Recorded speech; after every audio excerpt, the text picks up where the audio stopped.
ખેડાના ગળતેશ્વર તાલુકાના વતડી NRI શ્રી રમેશભાઈ છોટાભાઈ પટેલ, જેમણે ₹8 કરોડનું દાન આપીને પોતાના વસો ગામમાં વિશ્વકક્ષાની શાળા બનાવી છે, જેનું નામ છે સરસ્વતી વિદ્યાલય. રમેશભાઈની પ્રેરણાદાયી યાત્રા વિશે જાણીએ તો રમેશભાઈ નાનપણથી જ ભણવામાં ઊંડો રસ ધરાવતા હતા.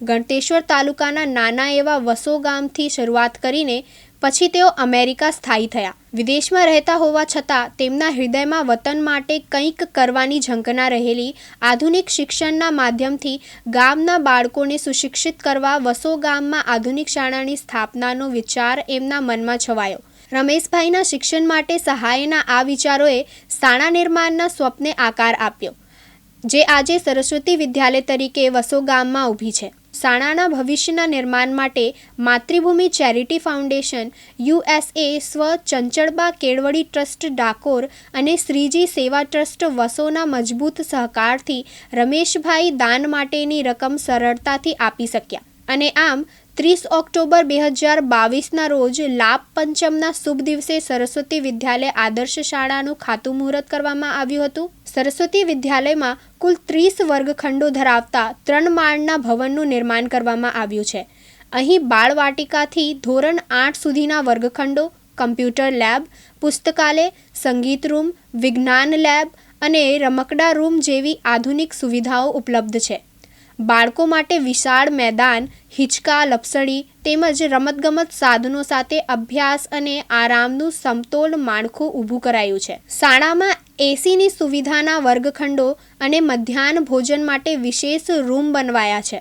શૌચાલયથી લઈને પાણી માટેની બોરિંગ વ્યવસ્થા સુધીની તમામ તકેદારીઓ લેવામાં આવી છે. 17 જાન્યુઆરી 2024ના રોજ શાળાના બાળકોને પ્રવેશ આપવામાં આવ્યો અને આ પ્રસંગે દાતાશ્રી રમેશભાઈ તેમજ અન્ય શ્રેષ્ઠ દાતાશ્રીઓનું સન્માન કરવામાં આવ્યું. મારું નામ રમેશ છોટાભાઈ પટેલ. હું ગામ વસો ગળતેશ્વર. આમ તો છેલ્લા 56 વર્ષથી અમેરિકામાં રહું છું, રાલેહ, નોર્થ કેરોલાઇના. સ્કૂલ બાંધવાનો મોટો વિષય હતો કે ગામનો વિકાસ થાય. ગામનો વિકાસ એટલે અહીંના લોકોનો વિકાસ, અને એ એક જ રીતે થઈ શકે કે બાળકો નાનપણથી શીખવે, બાળકો મોટા થશે, એ વિકાસ છે તો એમના મા બાપને બી એટલો જ વિકાસ હશે, મા બાપને બી એટલું સુખ મળે અને ગામનો વિકાસ થાય.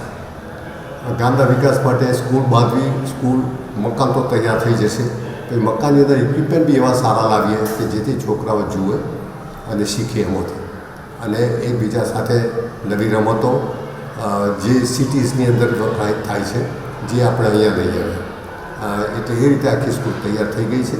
વર્ષ પહેલાં એનું ઓપનિંગ થઈ ગયું હતું. ઓપનિંગ ત્યારે આખી શરૂઆત થઈ ગઈ રહેવાની, ભણવાની, અને હવે અમે આ સ્કૂલનું ગવર્મેન્ટને અર્પણ કરીએ છીએ કે હવે આના પછી જે કંઈ જવાબદારી હોય એને મેન્ટેન કરવાની એ ગવર્મેન્ટ કરશે. હવે આ સ્કૂલ બાંધવા માટે ઘણા પૈસાની જરૂર હતી. શરૂઆત થઈ ત્યારે એમ કહ્યું કે 2 કરોડ 3 કરોડ, આજે લગભગ 4.5 કરોડનો ખર્ચો થઈ ગયો છે. પણ એના માટે અમેરિકાની અંદર અમારી પાસે ટ્રસ્ટ છે, અને અમારા ફેમિલી, અમારા ગામના NRI અને અમારા ફ્રેન્ડ્સ બધાના પૈસા ભેગા કરીને અહીંયા આવે છે. જ્યારે કે અહીંયા હું અમારી 3જી વખત આવું છું અને કામ પૂરું કરવાનું અમારી. નિખિલ ભટ્ટ, દિવ્યાંગ ન્યૂઝ, ખેડા.